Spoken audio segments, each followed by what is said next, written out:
Yo, it's your boy Suave the Wiz with the Mad Ad Podcast. Thanks for stopping by. Today, I'm checking out Griselda's very own Fly God.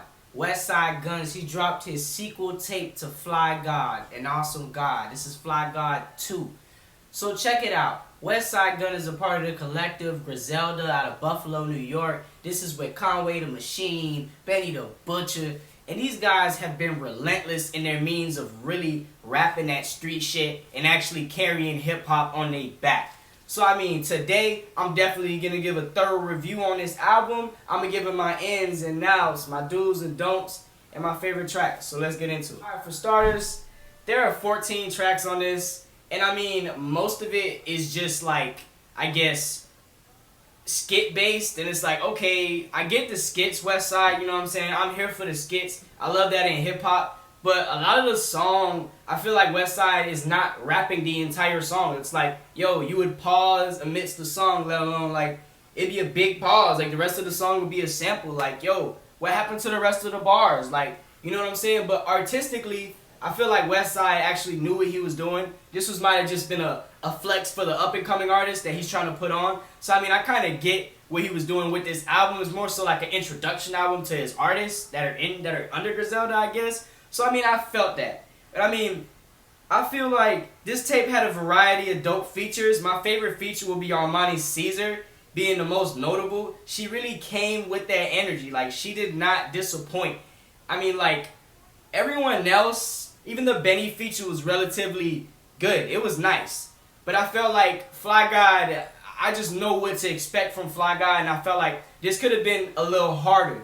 You know what I'm saying? But again, maybe this was just a freebie tape. You know what I mean? Pray for Paris was 3 months ago or so, and it was exquisite. I felt like motherfucking Jesus was in the booth with Fly God, just telling him, yo, just say this shit. You know what I'm saying? And it's like, I was there for it. Pray for Paris, 10 out of 10 album, beautiful, great. My thing is, with WestSide, a lot of people also, they say that he just is one-dimensional. In my opinion, he's one-dimensional on certain beats, if that makes sense. He can rap his ass off. It's very effortless for him to rap. It's nothing. Everybody in Griselda are spitters, you know what I'm saying? But I feel like WestSide brings a different type of energy. You know what I mean? He's big boss CEO, and I get it. I really definitely vibe with it. That's something I really did. Track 1 is produced by Derringer. It's essentially a spoken word depicting spiritual awakening and thought of fear being the enemy. Fear has always been anyone's enemy, everyone's enemy. Kendrick has a song on his tape, what is this? Damn, where he has fear as one of the songs. And in the song, he vividly just describes how fear can break you down, you know what I'm saying, as you get older, as you progress as a rapper, as a person, as an artist. And it makes a lot of sense, and I definitely get why that's something that he would even put in there. Because it takes a lot to be, a front man, or it takes a lot of confidence to just rock the mic and just do what you do, you know what I'm saying? Track 2 is a melancholy yet warm, nostalgic cut. Fly God has a way with his words. And this was just a brief track, but I felt like it was suffice. It was enough, you know what I'm saying? Conductor Williams definitely did what he had to do. It was something that actually brought feelings. It actually evoked something that made me feel nostalgic. And that is what music is about. You gotta focus on the feelings. It's more feelings based than lyric based. You know what I'm saying? And just in accordance to WestSide, he's hella lyric based, but he is very feeling based. You know what I'm saying? Very detail oriented. If you pay attention to his art. You know what I'm saying? And for track 3, I felt like Stove God definitely just showed his ass off. Stove God, if that was his premiere or just him introducing himself to the world, hello Stove God, you did well. You know what I'm saying? There was just great bars. I love the samples. The samples were very elegant. It just led me to want to listen to more of what they were saying. And it's just, this was an exquisite expose to the earlobe. I feel like this was it. I love track 3. It was a vibe. It took me there. So track 4, One More Hit is yet again another track with, Stove God, and he opens the floodgates and baptizes the record with his just dope lyricism and just crack innuendos and dope innuendos. I am here for it. The production was interstellar. This is the type of stuff that you just gotta pay attention to. You gotta get hip to. You know what I mean? So like, I'm feeling like I'm gonna kind of skip over the other type of skit, but it's kind of like I see what WestSide was going for. He was just trying to show you the different vibes and different moods on the track, so he'll throw a different skit in. I kind of see where he went with it. But let's skip to track 6. Lil C's. Fly God, Fly God, Fly God. He went ahead and brought the fellow Buffalo MC, Armani Caesar, to lay some legit bars. And in my opinion, I felt like Armani Caesar definitely bested Fly God on this one effortlessly. This is the type of stuff that they like the industry needs. We need real raw raps.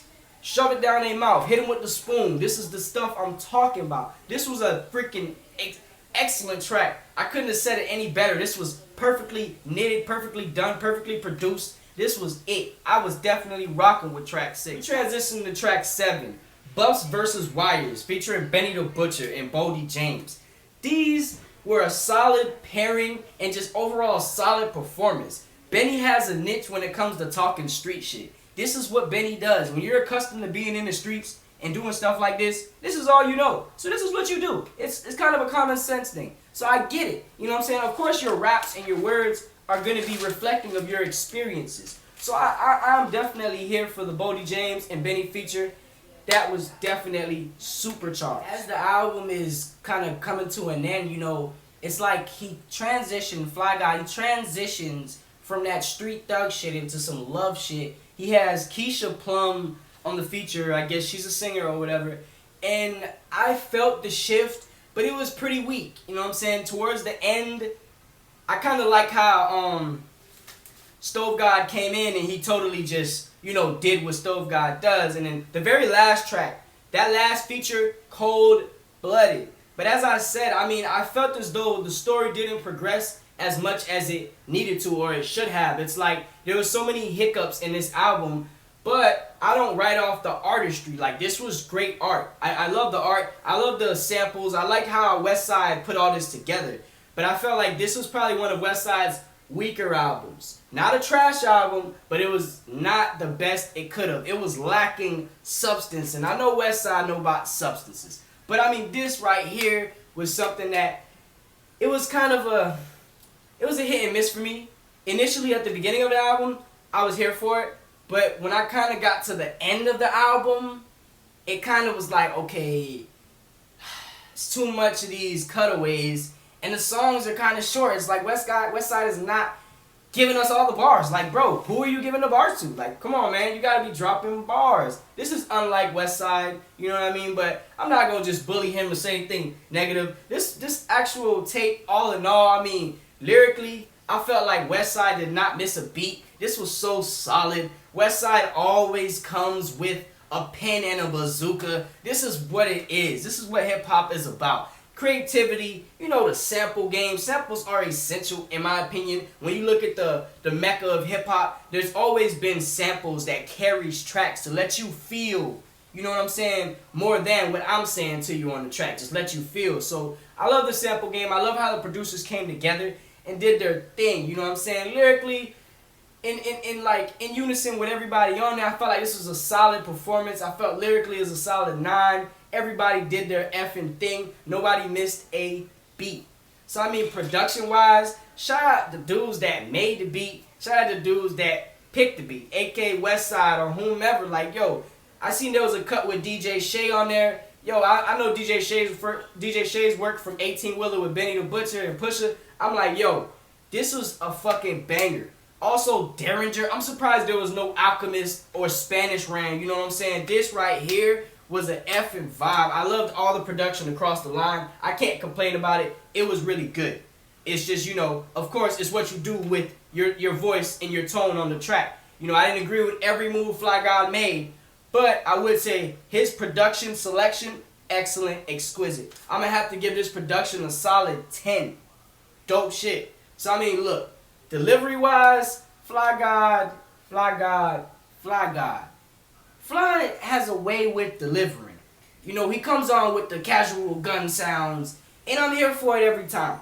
But I say, as everyone else does, as fans, as supporters, and as people that actually listen to the music, I feel like Fly God needs to switch it up even in the slightest bit. I'm not saying, hey, Fly God, start singing, start rapping on trap beats. I say, man, hey, you better find that next thing, because people that are listening to you and everyone else is kind of peeping the drip, and that's never good, man. You feel me? Pray for Paris.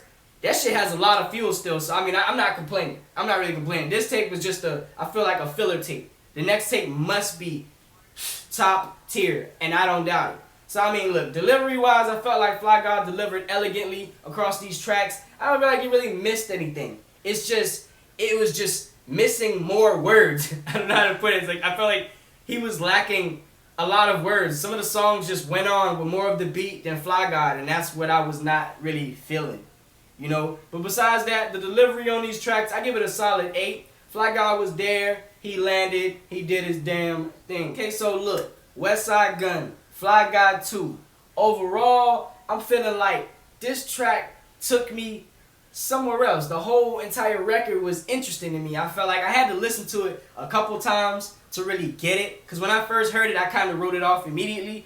And then when I actually listened and just really seeing how everything was structured and what he did, I wasn't really upset. I was like, I wish there was some songs he rapped more on. But it was just overall great production, just great delivery, great selection with the features. You could have went so Hollywood and got mainstream people, but you stuck to the code and you got people that you know that are really dope MCs from your area or whatever. And that's the fucking vibe. That's how you do the thing, you know what I'm saying?